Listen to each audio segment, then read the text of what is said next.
Yes, my good people, welcome back to our YouTube channel. Guys, mambo yamechemka hapa nchini Kenya.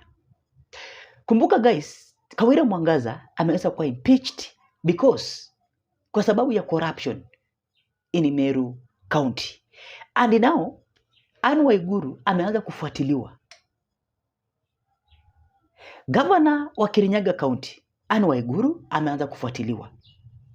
Na kumewaka mbaya tena zaidi. And don't forget, even governor wa Machakos, Wavinya Ndetu, pia anafuatiliwa. Kumechemka. Na hawa watu wote ni wamama. So it means hawa wamama hawawezi uongozi. Kazi ni corruption tu. Kazi ni kutumia resources za Wakenya vibaya. Imagine, Waiguru alikuwa anafuatiliwa step by step yesterday. Hizi doo zenye unatuambia zimelipwa hii kampani, zimelipa hii kampuni. So utuambie hii kampuni ni nani? Anabaki kwa dilemma. Anaulizwa na hizi doo zilienda wapi? Kulichemka guys, kulichemka. And I want you to just to pay attention step by step without swiping up this video. Kumbuka guys, in Busia County saizi ndo county number 1 kwa county zote maskini. Because Ojamong alifikisha Busia County place imefika. Even if Ojamong aliingia, even if Otroma aliingia pale kujaribu kufix vitu, but bado mambo yanakataa pale Busia County. Hiyo county bado iko kwa ICU. That's why unaona William Ruto aliingia pale ile wakati akasema kwamba hii ndio county number 1 kwa county zote maskini hapa nchini Kenya. Because Ojamong alichota Busia County. Alifilisisha. Alimaliza completely. Especially ile term yake ya mwisho. Make sure amemaliza Busia County completely. And that's why unaona guys, Kirinyaga governor anajaribu kufuatiliwa because ako kwa term yake ya mwisho na anajaribu kadri ya uwezo wake aweze kumaliza Kirinyaga County. First of all guys, Waiguru wakati ambapo aliingia pale for the first time aliweza kupatikana tena na allegations. Don't forget it. And I want us to uncover. Kwa hii video tunacover kila kitu. Tuangalie jinsi ambavyo William Ruto anakuwa terrified na KDFs. Kwamba they are now going to overturn him plus Raila Amolo Odinga. Because Raila Odinga ameingia pale, amesahau mambo ya opposition, ameanza kutetea serikali. Wakati ambapo Wakenya wanaendelea kuumia. Hakuna kitu kinafanyika hapa nchini Kenya. So tunacover kila kitu. But before listen guys, ensure umelike video kama kawaida. I'll be telling you that hii channel imekuwa ikisupportiwa na wewe na imekuwa ikishikiliwa na wewe. So sina budi ila kusema thanks so extensive kuendelea kusupport hii channel. Na zile moments naenda kuchukua tena kulike hii video, acha Mungu aweze kuonekana na kutetea saa hii ili ukaweze kuprosper ndani ya maisha yako. So nasema asanteni sana, Mungu awasaidie pia. Wale wengine ambao wanatazama kwa mara ya kwanza, please guys, kwa moyo mkunjufu ensure mna subscribe hapo chini ili tuwe familia kubwa tena zaidi. Kwa hivyo guys, without wasting time, kile kitendo ambacho Ojamong alifanywa baada ya kuweza kukamilisha term zake pale Busia County, ndio Waiguru anaenda kufanyiwa. Atafunguliwa kesi ambayo itamkamua hadi ainue mikono. Because chenye inafanyika pale, first of all guys, nataka tuanze na Machakos County. Huyu gavana wa Wavinya Ndetu anapewa warning.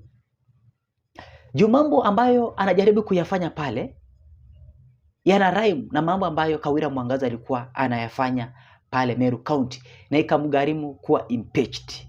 So huyu gavana wa Machakos anapewa warning. Sikiza.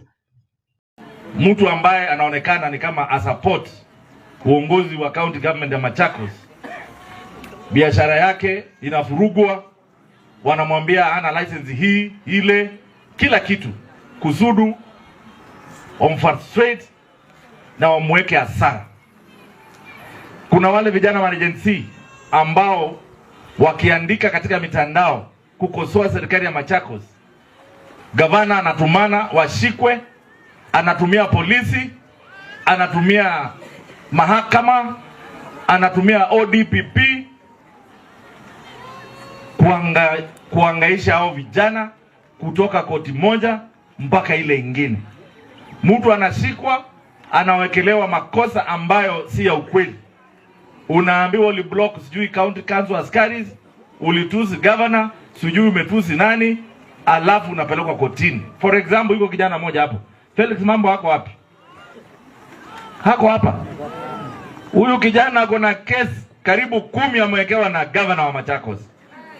Ati kwa sababu akikuja hapa akiuliza ile maji governor alisema ataweka hapa ameweka. Mkisema la, anasemekana ametusi governor. Anatumiwa askari wanatoka Machakos wanampeleka mpaka huko Kidhimani, anashtakiwa huko. Wale wako huko Yata wanaosemekana wanasupport makao wanatolewa Yata, wanaletwa kushtakiwa Mavoko. Wengine kutoka Masinga wanaletwa mpaka hapa Mavoko. Kusudu ndio wasikwe wanasema wanasupport makao. Gavana, mimi nakuambia ngoja 2027 tutashindana. Wacha kuhangaisha vijana. Wacha kuhangaisha vijana, wacha kuhangaisha wafanyabiashara. Wewe ungoja chuma chako kimotoni. Na mimi nataka niambie the judge in charge of Machakos courts, wacha kutumia koti zako vibaya juu ya gavana. County commandant wa Machakos, serikali, polisi wako wacha kutumiwa vibaya. ODPP nilikuandikia barua. Watu waache kupelekwa kotini bila mashtaki yoyote. Hapa katika Quares ziko hapa. Naambia wale wote mashini zao zilichukuliwa na wale vijana waliambiwa zirudi pale kwa Quares. Wote warudi kwa hizo kware. Hizo kware sio za gavana. Sio za gavana wa Machakos, na namwambia waache kunyanyasa wafanyabiashara na watu wadogo.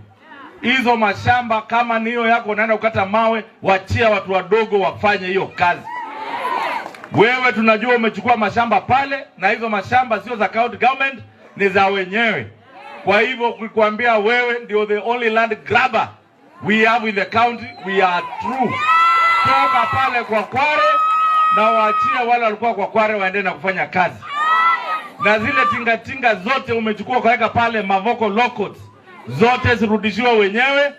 Sio lazima wachimbe hizi mawe ambazo umekataa nazo. Wache waende mahali kwingine.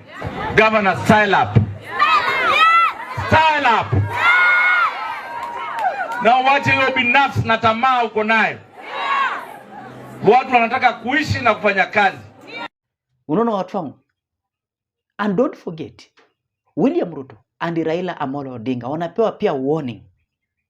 Sikiza. Mzee Raila Odinga tunakuheshimu, lakini vile tunaona unaendesha mambo mara unasema au yuko kwa serikali, mara unasema uko kwa serikali. Sasa hii tumeona umepeana watu wako wamekuwa mawaziri.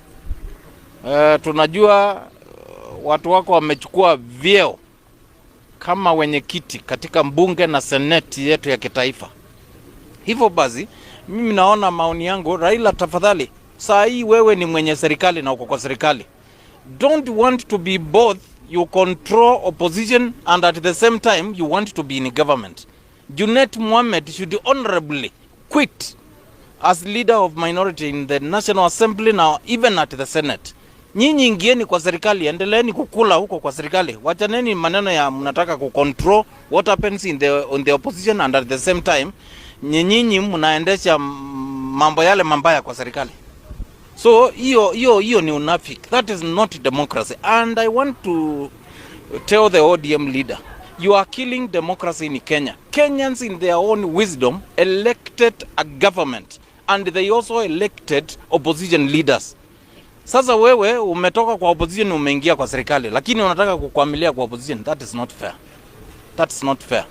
Na tukueleze, wacha kutuambia ulikimbia kwa Bwana Ruto ndio usave Kenya kutokana na military coup. Hakuna kitu kama hiyo. Military coup ilikuwa itetu na itakuwa. We are living under as a democratic society in Kenya. So maneno ya kuweka military our internal politics, we want to mix with the issues touching on the external security of this country is uncalled for. Sema tu ambia wa Kenya ulienda pale, umepata cheki ya mzuri, imenona, now you are doing your own things which has got nothing to do with this country. Kwa sababu katiba mpya tuko nayo, what remains is implementation, full implementation of that constitution. So hii story ingine ati ulienda kwa Bwana Ruto kufanya hii sijui unafanya nini, hiyo ni yako. Na Wakenya wamesema as such. Na wachana na Kalonzo muungano wake na viongozi wale wako na Wakenya, hiyo hatuna shida na hiyo. Na whoever associates himself or herself na Kalonzo, that is not Raila's business. Already yeye ni mtu ya Ruto. Alitetea andani akiwa na Ruto wakiwa wawili. Nimeona anatetea si wao wakiwa wawili. Maybe hii fedha wanabeba kila Jumapili na kila siku. Wanabeba na mangunia kupeleka kwa raia na makanisa. Ndio hiyo anatetea. Because when SHA is not working and Kenyans are paying money through contribution, huwezi tuambia haifanyi kazi wakati tunataka services, and then it is only you who knows it is not working. So in this case, siasa ya nchi hii ishaangeuka. Tunajua pande moja ni Raila na Ruto, na pande wa Kenya na viongozi wao wakiongozwa na Kalonzo pande nyingine. So Anne Waiguru, I want you just to pay attention kwa Senate. Imagine they are now trying, walikuwa wanajaribu kufuatilia kuangalia hizi do zinaenda wapi. Hizi do ambazo unatuambia umelipa nani? Hatuoni hizi companies. Unaona? Hatuoni hizi companies bana. Hizi do zimeendea kina nani? Anne Waiguru alikuwa anabaki na dilemma. Just to continue listening. Just a minute, clarification. You said there were some bills that were incurred months to the election. I didn't get which election that was. 2017. That was your first term when you were coming in, or during your re-election? Okay. And for the record, the governor has made this explanation before. Even that issue of the murder, I think we took judicial notice of it. But my problem is that we are not, we don't seem to have a solution. We don't seem to have a way of closing it. Yeah, Chair, that was what I was coming to, because we are now in 2025, Governor. That's 8 years ago. For the people of Kirinyaga, what solution are you proffering? How many times can something be vetted? And you know, if an entity such as yourself, you can take a decision. Is there a decision of your county saying we are not paying this money? Because once that is done, then it progresses to another forum. Has already proclaimed herself that she's not going to pay anything wrong to pay. That's not what I was asking. Governor, because you have done the verification, right? I believe there is a document or decision of your county government, not you as Anne Waiguru, but as a cabinet there, that these bills are not payable, do whatever it is you want to do. Is there such a document before us, a cabinet resolution? Yeah, so in the absence of that resolution, what the chair is saying, for as long as you disclose that these are pending bills, those people have a right to claim from you. You should be able to make it public that having gone through certain procedures, we are finding that these bills are not eligible to be paid, and you take us wherever it is you want to take us. Then it moves to another forum. It goes to the courts or wherever it is. And during that process, it is now incumbent on the person who is saying you should pay them to demonstrate that those bills are payable. But if it remains a matter within your county government, then it will just be stories like this during committee hearings, but nothing is moving. So we need you to give us that decision. Let the claimants know, let the people of Kirinyaga know, let the Senate know you are not paying this money. Period. And again, Chair, you cannot, Governor, say I'm not going to pay. You have to say because of A, B, C, D, I will not pay. But I'll request you, Chair, if we really want to close this matter, the OAG and the county, you need to sit together and see how you can resolve this matter once and for all. Because it will keep on recurring. And even if you leave, you will still leave it behind, which is not good for Kirinyaga people. So we must have a solution to this, and we close these books. Thank you. Yeah. Listing my words, I said again, out of the 1 billion or so pending bills given by the Auditor General, and I've repeated this 100 times, 513 we did not dispute and have been paying every year an average of 100 million shillings. Okay. So for 4 years, we have paid in excess of 400 million shillings, isn't it? Out of that 400, 38 is legal. So I did not cherry pick legal fees, and I actually don't make the decisions. You see, you are not clear. My problem is when you say it like that and the media picks it, they go and Governor, that you I are not have going to cherry-picked control what a the bill. chair says. You are not going to control what the chair says or what the committee says. I know we have sat for a long time, so sugar levels could be low, but we are still in the Senate. We sit up to 6:30. This query has not been addressed. And even if you foray us into misadventures and accusations, we are not going to get lost. And Governor, there is also something called body language, and you know, you can't come to the Senate and throw your hands in the air as if you're in your private chambers. So please, let us maintain decorum when you're in the Senate. I am not just Moses Kajwang. I am the chair representing the Speaker of the Senate in these proceedings. And I will insist on decorum. Otherwise, if we feel that these proceedings of the Senate are being treated with contempt, then I shall terminate them as per the standing orders. So let's proceed with decorum, and let's proceed with respect to the institution of the Senate. What we expected here is that 66 million has been paid to external attorneys. This Senate has got no visibility on who they are. This Senate has got no visibility on the nature of the cases. In that situation, there is nothing for us to clear. I think we will agree with the Auditor General that this was not value for money, because at the very minimum, we should have received that listing, and that is why Parliament has a role as per Article 2293. Now, unless any other member has seen that schedule, we haven't seen it. There's no way we can clear this matter. Senator Baruma? Yeah, Chair, we have not seen that schedule. And the way that... So, this is simple mathematics. Sure. So, how relevant is your Annex 2? there is another attachment with 713, 600, which shows the list of the rents and the tenants. Yeah, Governor, just 2 minutes ago you said all your revenue streams are automated. I would expect that land rates, property rates, etc. are all automated. So why is your officer saying they are still compiling? Because ideally this should just be pulled from the system. These are arrears. The 700 are arrears. They are not the current. I'm talking about the 1.795 because the listing, the description there is land rates, property rates. Is it still your position that you have automated all your streams, including land rates and property rates? This is from this. What did you want to respond? This is from the system, Chair. Even if you look at the document, it's... Yes, if it is from the system, why was the Auditor General not given at that time? Your officer says they are still compiling. Why do you need to compile when you are automated? Thank you, Chair. In the course of compiling, we are reconciling so that we can give a verified figure to the auditor. But, you know, this thing is as easy as election results. Right. Now you are behaving like Chebukati, saying that the returns came and you are still reconciling.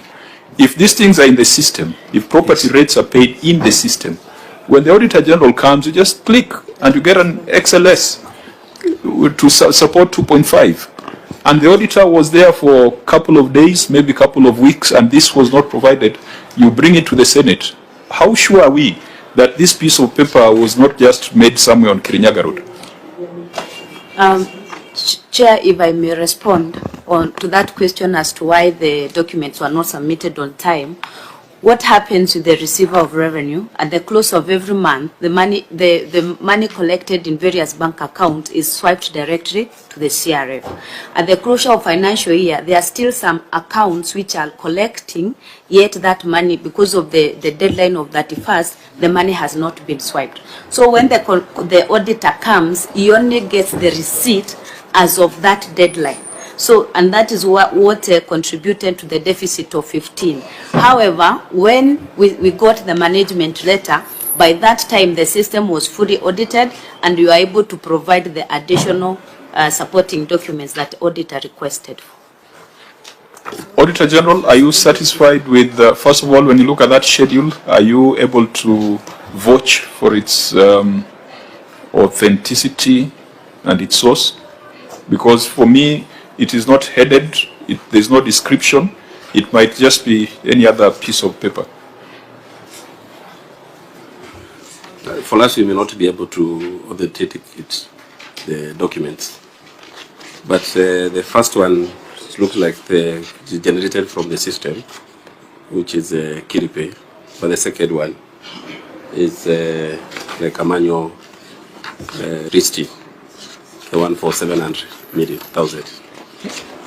Okay, now, even if you are to put that in abeyance for a moment, the second limb, documentary evidence supporting additions in arrears of 15 million.